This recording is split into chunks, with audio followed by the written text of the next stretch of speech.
Good morning বন্ধুরা, দেখো হিয়া school যাচ্ছে। আজ আমাদের এখানে এক সপ্তাহ পর প্রায় সকালটা খুব সুন্দরভাবে হয়েছে, একটুকু কুয়াশা নেই। বাবু গুড মর্নিং বলে দাও।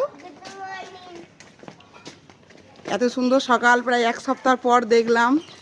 এতদিন তো পুরো কুয়াশা কুয়াশা। হিয়ার বাবা ওখানে দাঁড়িয়ে আছে, হিয়া চলে যাচ্ছে ব্যাগ নিয়ে। আর ওর ওর মানে আমার কাছে বলতে হবে যে মা তুমি চলো, মা বাবা দুজনে মিলেই যাবে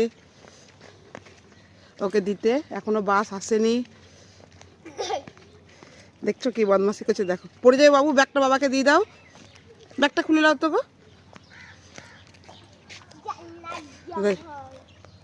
ওখানেও দাঁড়িয়ে আছে বাস ধরার জন্য সব। সূর্য উঠে গিয়েছে আমাদের, সব থেকে তো বড় কথা, সূর্য উঠে গিয়েছে দেখো। এখন 8টা 38-এ পুরো সূর্যদেব দেখা দিয়ে দিয়েছে আমাদের।